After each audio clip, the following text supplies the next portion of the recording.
করে দেবে। না ভালো লাগে তো ভালো করে। এটা আমাদের ভীষণ সিম্পল মেনু, যেহেতু সকালে লুচি টুচি খাওয়া হয়েছে। কেমন লাগছে বলো? ভাতটা তাই না, আর মিঠিও আর এক পিছনে যেটুকু খালি।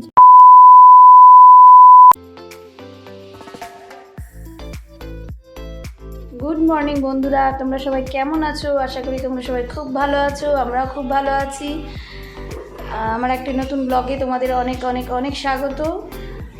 আর আমরা কালকে এসেছি বেহালায় ননদের বাড়িতে, রাত 9টার সময় ঢুকেছি। ওই জন্য কালকে তারপর থেকে আর কিছু ভিডিও করতে পারিনি আর দেখাতেও পারিনি। এখন বাজে সকাল 8টার সময় ঘুম থেকে উঠেই চলে এসছে 1 কাপ গরম গরম দুধ চা, জায়মু স্পেশাল, আর সঙ্গে বেকারি বিস্কিট, যেটা আমি ঘরে একদমই পাই না। আর এখানে আসলে বা জায়মু আমাদের বাড়িতে গেলেই 1 কাপ চা মাস্ট, কারণ জায়মুর হাতের চা জাস্ট ওয়াও। ছুটি উঠে গেছে ঘুম থেকে। আর এই যে জায়মু হচ্ছে অসাধারণ রান্না করে আর অসাধারণ চা করে, যার জন্য আমি পাগল পুরো বাড়ির থেকে, যে আমাকে এসেই আগে 1 কাপ গরম গরম চা খাওয়াতে হবে। আর এটা হচ্ছে আমার একমাত্র ভাগ্নি, যার জন্য দৌড়ে দৌড়ে আসা। আগামী 11 তারিখে তার রেজিস্ট্রি ম্যারেজ। দুষ্টু মিষ্টি, দুষ্টু না মিষ্টি, ভীষণ মিষ্টি, ভীষণ ভালো একটি মেয়ে।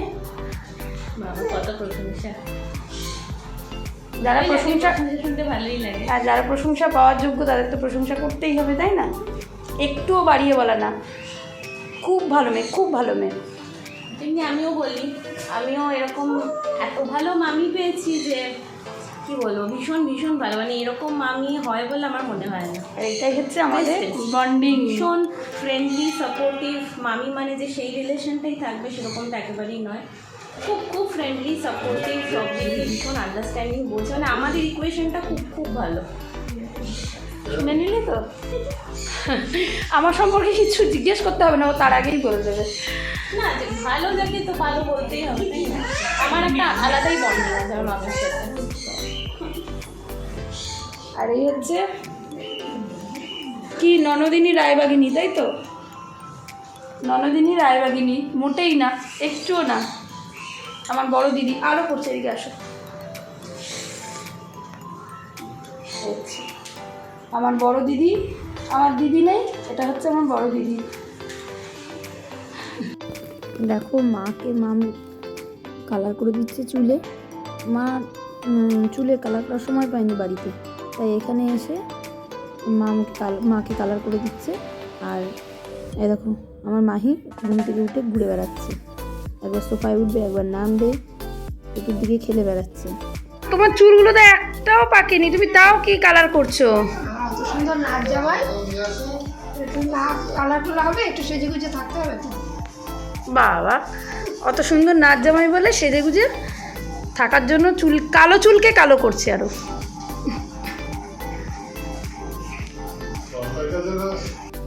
আমার হাতে সাদা আলুর তরকারি খাবে আমার ভাগ্নি, কারণ আমার হাতে নাকি সাদা আলুর তরকারি ভীষণ ভালো হয়। তাই লুচিটা জামাইবু করেছে আর আমি সাদা আলুর তরকারিটা করছি। এর মধ্যে হলুদ দেবো না, শুধু কালো জিরে কাঁচা লঙ্কা ফোড়ন দিয়ে সাদা তেলে, মানে রিফাইন তেলে করবো তরকারিটা। এখানে আমাদের টিফিনের তোড়জোড় চলছে। শালা বউকে খাওয়াবে বলে জামাইবু ফোলা ফোলা লুচি করছে। ও কি আপ্যায়ন! এরকম আপ্যায়ন পাওয়ার জন্য বছরে একবার করে আসতে হয়, তবে আদর যত্ন মনে হয় এরকমভাবেই পাওয়া যায়। দেখো কর্তা গিন্নি, একজন লুচি বেলছে আর একজন ভাজছে, আর সঙ্গে সাদা আলুর তরকারি, তাই তো? যেটা আমি একটু নাম কেনার জন্য খুন্তি নেড়ে দিয়েছি। করেছে দিদি ভাই।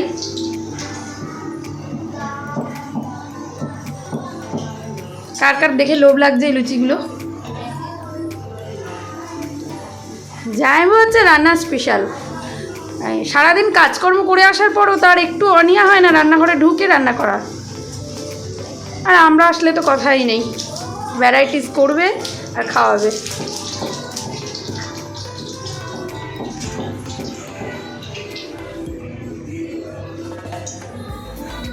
লেচিগুলো তো পুরো রসগোল্লার মতন দেখতে লাগছে।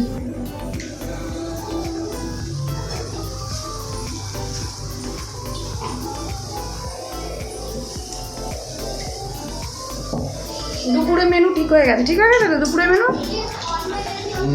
এরপরে এটা খেয়েই চলবে দুপুরের পর্ব। আমি শুধু বসে বসে খাবো আর এনজয় করব। হলো লুচি আর সাদা আলুর তরকারি।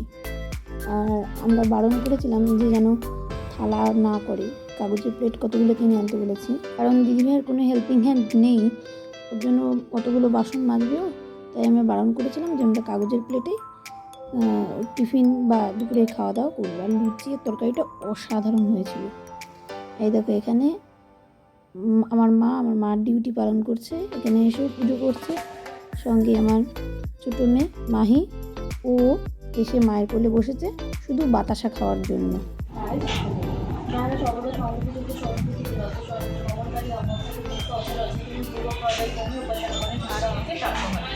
অবকর্তা দিনাটা নিজের মনে উপাচার্য মহিলা কষ্ট করে, কারণ তিনি যাই নিজ মহিলা খুবই কষ্ট করবে, কিন্তু যে কার্য জানা পড়া হইয়া সর্বকর্ণকে সম্পন্ন করিয়া শ্রী চিত্তামাকে স্মরণ করিতে করিতে আমার উপাসনা করেন, সেই সকল সাধককে মৃত্যু কোনো সংখ্যক সমস্যা হইতে অচির রক্ষা করি।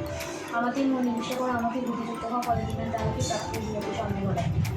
সেই ধরনের স্ত্রী দ্বারা আমাকে চিত্ততেই করতে সমর্থ না হও, তা হইলে অভ্যাসে সাহায্য করার চেষ্টা করো। যদি অভ্যাসে সমর্থ না হও, তা হইলে আমার কাছে দ্বিতীয় চিত্ত স্থির করো, দ্বিতীয় জন্য কর্ম করলে তুমি সিদ্ধি লাভ করিবে। তাহাও যদি সম্ভব না হয়, তবে আমার স্বর্ণপূর্ণ হয়ে সংযত চিত্ত এই সমস্ত ফল ত্যাগ করো। অভ্যাস যদি জ্ঞান সৃষ্ট জ্ঞান হইতে জ্ঞান সৃষ্ট করো, তো ত্যাগ হইতে শ্রেষ্ঠ ত্যাগই পরম শান্তি। যে ব্যক্তি সর্বপ্রথম মর্যাদা সম্পূর্ণ সর্বকাল সমান ত্যাগ করেন, নিরপেক্ষ মন্দির জানা ব্যক্তিকে সে কে বলে এখনকার যুগের ছেলেমেয়েরা বা যারা চাকরি করে বা যারা স্টুডেন্টস, তারা ধর্ম ঠাকুর মানে না। দেখো আমার ভাগ্নে কিন্তু পাস্ট আউট, গ্র্যাজুয়েশন পাস করে গেছে, এখনও চাকরি করে।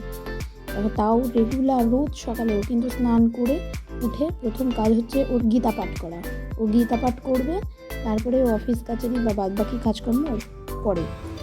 যেদিন অফিস থাকে সেদিন অফিসে যায়, কিন্তু গীতা পাঠ কিন্তু রোজ করে। আর ওর পাশেই বসে আছে আমার মিঠি, আর এইদিকে দেখো আমার ছুটিও এসে বসেছে দিদির পাশে গীতা পাঠ শোনার জন্য। আর এগুলো তো শোনাও অনেকটা পুণ্যের কাজ, তাই না? তাই আমিও বসে আছি। এই যে আজকে দুপুরের আমাদের মেনুতে রয়েছে সাদা ভাত, বাটা মাছ ভাজা, এটা হচ্ছে চিংড়ি মাছ আলু দিয়ে মাখা মাখা একটা তরকারি, এই যে কিছু কাঁচা মাছ রয়েছে, এখন ভাজা হবে, এগুলো ভাজা হচ্ছে। আর এখানে রয়েছে ডাল, দারুণ মেনু। এরা তিনজন খেতে বসেছে, তার কারণ মা আমার মিঠি বেরোবে মেহেন্দি পরতে। আজকে মেনুটা আমাদের ভীষণ সিম্পল মেনু, যেহেতু সকালে লুচি টুচি খাওয়া হয়েছে, তার জন্য একটু মেনুটা সিম্পল করা হয়েছে। খেলা চলছে, নিউজিল্যান্ড আর ইন্ডিয়ার খেলা, ফাইনাল।